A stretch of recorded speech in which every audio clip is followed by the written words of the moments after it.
It's dangerous to go alone. Take this.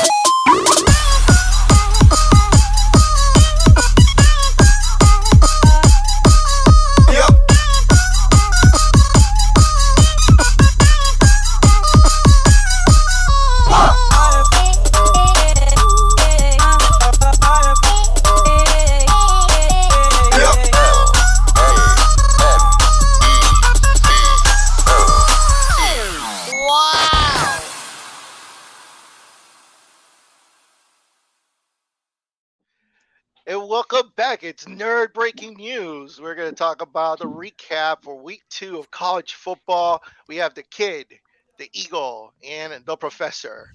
And let's go ahead and start it off with the professor. Pick of the game of the week for you and why. Go ahead. I mean, according to this year's schedule, looks like Florida beat McNeese 49-7. So things are going great for us. Go Gators. Gators with a huge win. We'll take that for them. That's That right. represents that blue and orange. The Eagle, Orange let's and go. Who do you got for this week's game? I was expecting more from the professor, but taking into account the situation that the Gators are going through, I'll let it slide. It is what it is. Game of the week for week 2. It has to be. It has to be. It has Oh, to be. come on. Orange and green, baby. Orange and green. You know what's up. You know what's up. It's all This about shirt's the not even youth. orange. Oh It's my not even God. orange. Listen. Oh Me and my Sebastian God. over here. We watched the game. We enjoyed we enjoyed the game against Texas A&M. Everybody was saying that UM wasn't up for the task, that we were going to lose that game. Texas A&M coming in to Florida, being ranked number 22nd on the AP poll. And listen, it was not a game. If anything, UM gave 14 points to Texas A&M in the first quarter, and then after that, it was UM all the way. And I'm really proud of the effort that the UM showed, specifically because of how bad we looked last year. Talking about the fact that there's a new offensive line, talking about Matt Lee, Javian Cohen, Francis Mawigoa, 5-star player from last year. So he's a freshman and starting for the offensive line. And clearly the offensive line allowed Tyler Van Dyke a nice pocket, enough 3 to 5 seconds to basically throw the ball, which is exactly what we love him to do. Exactly what he did in 2021 when he was the ACC Rookie of the Year and the Offensive Player of the Year also for the ACC. So definitely a statement win for the University of Miami, and I think it's looking more and more now, knowing what Clemson looks like this year, that it's possible that UM will be facing FSU at the ACC championship game. House divided. We'll see. We'll see. For the time being, it's all about you, baby. I'll be the referee. Sorry. Your turn, kid. All right. Right on schedule. I'm going to disagree what they All say. right, so let's go to the kid, and I hope it's not the Florida State game. It's not the Florida State game because unlike my colleagues here, I'm an objective individual. Gold knows the greatest school in history. But we're not going to mention that. Anyways. UF, regards to the professor, I didn't realize that they continuously play consecutive Alachua County high schools teams. But whatever. That's besides the point. With UM, great victory against a coach who's below 500 against ranked schools. But that's cool. That's all good.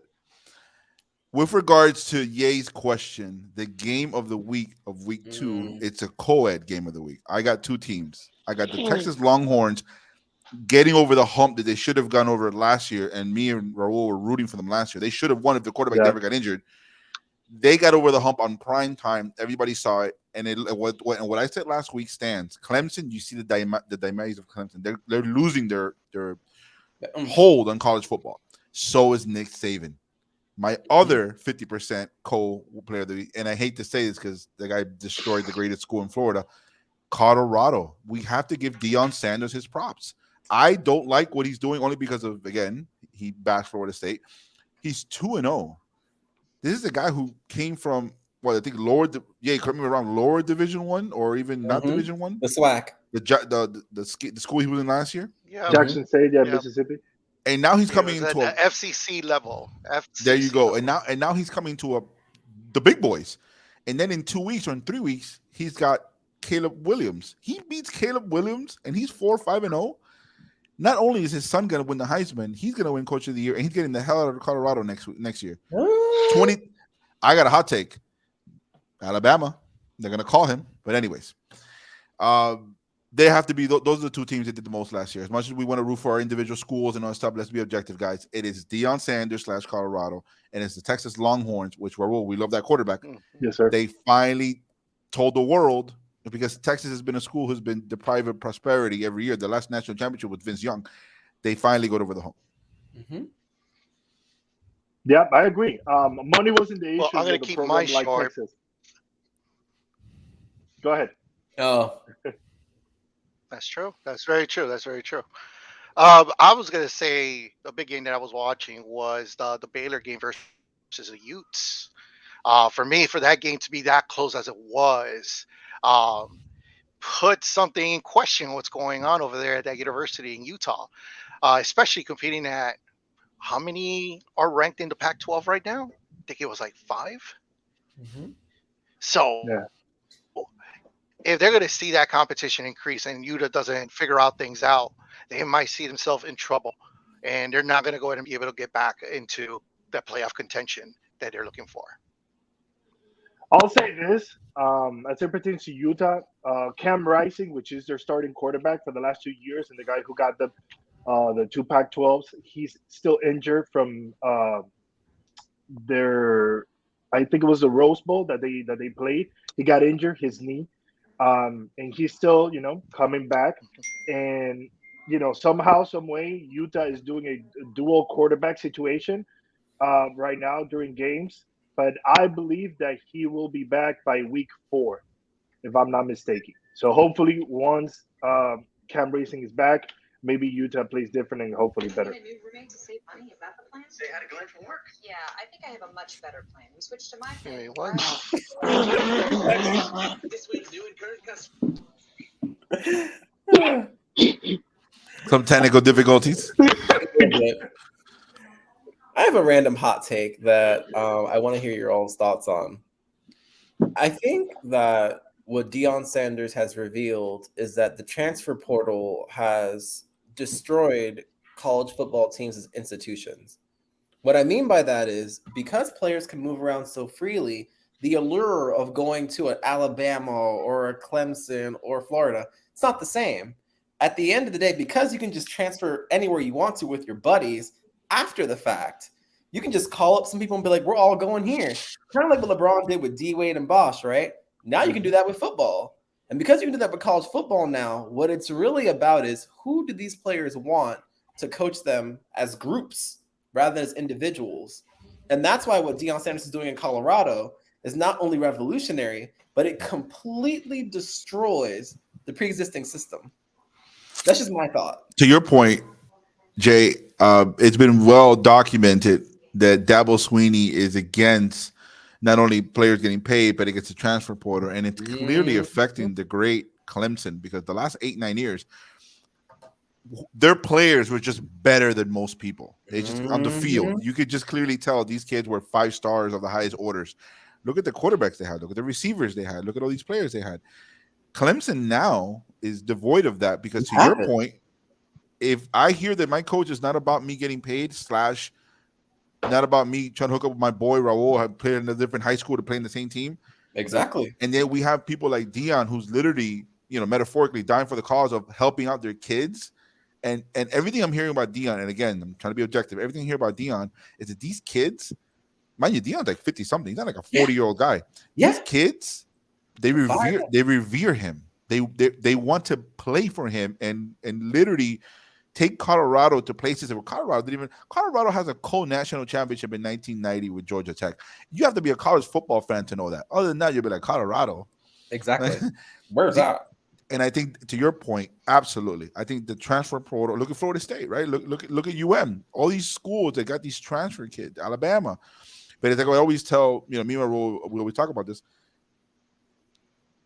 Even though you're getting these transfer kids, not all transfer kids are equal. Nope. like a 3-star, 4-star, 5-star. Like that's where it goes back to coaching of like, can this kid come help this program?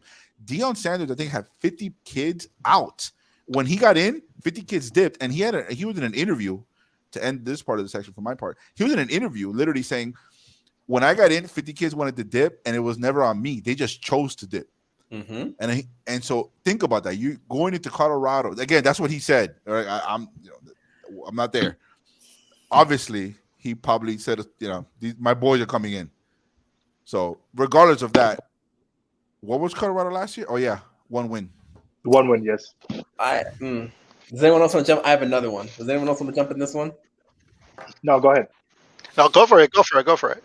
So I've attended a few universities and all of them called themselves athletic programs. So one is University of Florida, an actual athletic program, and one was not.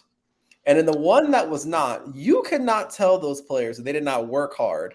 But I went to the gym with them a few times, and let me tell you, they were not working hard at all. I think what happens is when you bring in somebody that has high expectations and high demands, and you're someone who's never really had to work before, you stop and you say, how many push-ups? How many throws? Run how far? For how long? Oh, that's not me, sir. And you're out of here. That's why I believe those 50 people left. And at the end of the day, when you bring in people that want to do the extra runs, 50 push-ups, all the yards, make all the passes, if everyone's operating like that, everyone's fighting like that, and everyone has that same goal, that same mission, that same drive, you have a whole different machine. It's a whole different machine. Yeah, so props to Deion. Coach Pratt. 100%. Yeah, mad props for Deion because he is doing the one job that he needs to do as a head coach, and it is to bring the talent to his team. And he's doing it right now with bringing all those transfers that want to work hard for him. And it's also going to work on the recruiting trail because everybody's going to see the success that he brought into Colorado. He's seeing how his kids revere him and want to play for him, and students are going to want to do that. Future talent's going to want to do that. So, one of the things I don't agree with the kid is that, someone's going to call and, take him away from Colorado. I think he's going to be there for at least the next couple of years in Colorado, and he's going to build a program there. I really do. The minute his kid gets drafted. Here's my, to LYA's point, I actually agree with you. The reason why I agree with you is because of the college football realignment. When you're looking at the realignment of everything, some of these conferences, being in some of these conferences won't be a good deal. So, for example, the SEC. No, my mistake. The ACC. When you're looking at what the ACC is becoming now, basically like a two-coast conference, I don't want to play there. I got to fly from Florida to California to go play those guys. No, thank you. My guys are going to be tired. They're going to be jet lagged. That's a bad deal. You're looking at the SEC, constant expansion. Having to go to Florida to all this versus what conference is Colorado in now? Pac-12. No one even knows who's in the Pac-12. Pac-12. If he can dominate the Pac-12 and go ahead and find his way to a national championship, that essentially puts him in the exact same route that Ohio State had to go through all those years. For years, we questioned, who does Ohio State play? And it didn't matter because they were always in a national championship. He could have the exact same deal over there. That's a pretty good deal. That's my 10 cents. I'll let the Eagle go. You actually think they'll have I just want to bring this up because Colorado's going to the Big 12. And the Big 12 is pretty even all around. This is going to be a conference to watch. This is the games that you want to tune in because these are the games that are going to be won by a field goal, a last-minute interception. This is going to be very competitive. And yes, Deion could compete in the Pac-12 and come to here do something, but I don't think that's going to be as easy as you think it is to try to get into that national championship talk. I went to high school called St. Thomas. Sorry, Eagle. Yeah, go ahead. Yeah, I got to hear what Jay says. Go ahead. Yeah, I went to a high school called St. Thomas Aquinas, and to this day, we do this thing where if you beat us in a game, we will steal your top player. We will, we will give them a deal they cannot refuse, and next thing you know, they're wearing our jersey. What I'm saying is, do not be surprised if Deion in his ruthlessness starts doing that to some of these what is it, Big Ten? Some of these Big Ten, he gonna steal their players. It won't be even for long. Yo, Game of Thrones out here. Exactly. Sorry. Yeah, Lord Dion over here. Go ahead, Ro. I don't know because you have universities like Houston who has a very deep pockets, and what's another one? Baylor has deep pockets as well. I'm Ain't just nobody heard of University of saying, Houston? I don't think it's gonna be as easy I as you agree with say it's Jay. gonna be. I agree with Jay. Oh, for now, No, for for now. now. But I think Dion definitely surprised us. I'll say it. I was one of those people who were not even rooting for him, but actually wishing that he would do horrible. And now that I've seen, the team that he put together, the fact that they were able to put 2 wins in a row against two really good teams, it really changed my mind. Like I'm on the opposite side. I actually want him to succeed. Um, I'll say this, 56 kids left the program. I'm not gonna say here because I don't know, but from other articles that I've read, it wasn't everyone saying, "Oh, Dion is here. You know what? We don't like him. We're gonna leave." It wasn't like that. Some people actually wanted to stay, but they were called in and basically said, "You're not part of our plan and what we're trying to do in the offense, the defense, or whatever. We have other kids that we want to come in. Would you be against entering the transfer portal? We'll help you find a team, but we need you to transfer because we need a scholarship." Um, that is ruthless. Taking into account that wasn't the state of the college football landscape maybe 3 years ago, right? Or even before the NIL deals happened and before COVID happened. Let's say how it is, guys. A lot of players benefited from two things. First of all, the COVID regulations that entered, right? What happened? What happened when COVID entered? You see QBs like Sam Hartman that are probably going to be playing 5 years on college football, okay? Because they got granted a waiver because of COVID. Everyone did actually. So what's a benefit to one, it could be a benefit to anybody. And then the other part is the NIL. I'm gonna get my money. I'm gonna go wherever I want, and I have no doubt that Colorado is spending money. They're paying Deion Sanders right now, and they paid for him to get with his crew. Let's not forget this. Dion built a really good coaching staff. He poached the offensive coordinator from the University of Alabama, from Nick Saban. Okay, guys. So as like I said, I was against him. I was against him having a camera all day, all night, 24/7 like this. What's the program that they have on? Is it on Netflix or Amazon that the NFL has? What's the name of the program? The Quarterback, show? quarterback, The other one.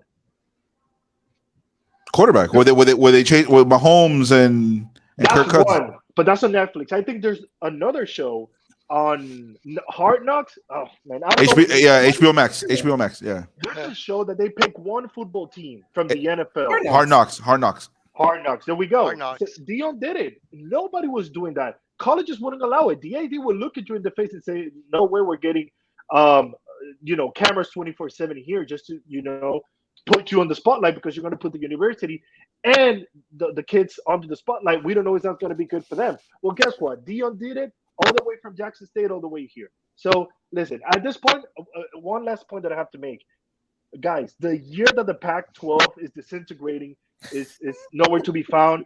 Dion comes in, and I'll bet you Fox is saying it right now. Fox is saying that the viewership from the Colorado game against Nebraska, was it right? Mhm. It was the highest that they've had Mhm. in all the years Yep. that they've been paying You for know who it the was. Pac-12. So listen, I think at the end of the day, although I feel bad for the 56 kids who were literally out there for the program from Colorado, I'll say this: Deion Sanders is good for college football, and I'll leave it at that. Absolutely. Yeah, I think we all agree on that. Reluctantly. All right, any other hot takes you guys have? I got one for next week. One, the Gators are going to get massacred by the Tennessee Volunteers right on schedule. That shouldn't be a shock to anybody. The Gators are now a athletics academic school to some people. Even though we We get degrees. they get degrees, but they don't get wins. That's the Gators' role. And then in reference of week 3 upcoming games, I really don't have. I mean, I don't have one. Other than the Gators losing, I don't have one. But I will say, week 4, guys. That schedule of week 4: Old Miss, Alabama, It's gonna be Colorado, a fun Oregon. conversation. Yes, that's gonna be a fun conversation when That's we gonna be get fun. And there. by the way, last thing before my part ends, fantasy football. We're always trying to be a two-time champion. Yes, sir. Yes, sir. For That's now, me. Do we for have the now, standings right for now? No, now, no, no, no. No. I can't. for now, Wait a second. Wait a for second. now, I have the for now. standings right now. Hey, What's the that's standings fine. right You now? could have those numbers, but I got the teams that are gonna be in the national championship. So I I'll don't catch know. up I don't know, eventually. man. I don't know, man. Jay, a little I context. don't know. Raul's won the first ever fantasy That, football league tournament last year, All right, and so Nice. let me kind of explain it to the people who are watching because they're not going to know what's going on. So basically, we decided to do our own version of college football draft and have kind of like a competition to see who could score the more points. So each of us drafted 10. We flipped coins to who was going to be first. Raul ended up winning last year, the first pick, and we went in order: Raul, the kid, myself, in third place. We picked our 10 teams. We pretty much the score was really simple. If you won, you get 3 points. If you don't, zero. If it's a rivalry game, which you allow for 2 rivalry games in a year, you get 5 points if you win, zero if not. And then we ended up just kind of like scaling the point scale as they advanced towards division championships, the conference championships, uh, bowl games, national championships, and actually winning the championships. In the end, Roll just ran with it last year. There was no Whoa. way. The kid tried a little bit here and there, and he cut up, took over, and it was that cool battle while I was just dragging my ass all the way back there. And unfortunately, the Eagle won. yo, America is okay. America is okay. Sounds like Everything's he won good. decisively by USA, the way y'all are USA. phrasing it. yeah, this yeah. year, this year we started the same thing. So right now, we did our picks again. This time I came in first for the pick, but we did the snake version of drafting instead to kind of make it more even for everyone. And as it goes right now, yes, the Eagle is in first place. USA is He's first right he's now. he's soaring. He is soaring, soaring strong. I The heard straight to kid Rogaine, but that's just me. the kid once again behind him just by a few points. I can't catch up to And the Eagle, man. He keeps flying yeah, Dangerous. and I'm unfortunately in last place once again. right on schedule. just So just for people know, for the record, first place Raul, the Eagle, 56 points. Sergio the Kid, second place with 53 points, so only three behind Okay. me. And then the third place is Yay Brian with 42 points. Um, It's not bad. Next week is going to be interesting because there's a lot of games that are going to be. How can I say this? Yay is on the hot seat right now. Okay, Yay on the hot I seat. not in the hot You seat. need some wins. You need some wins. I am not Okay, in the hot seat. Not but yet. let's talk about this next week. So far, I'm in first place. It's Ah, Thank fine. you. It's fine. I'm gonna get that It's trophy by the dangerous end to of the go year. Don't alone. worry We'll about it. see. Take this. We'll see. I don't know. All right, so this will be the end of our talk for week 2 recap and a little bit of more on that. Thank you for tuning in. Definitely go ahead and like and subscribe. Once again, big shout out to Linkbot, music behind our theme song. Till next time, this was Nerd Breaking News.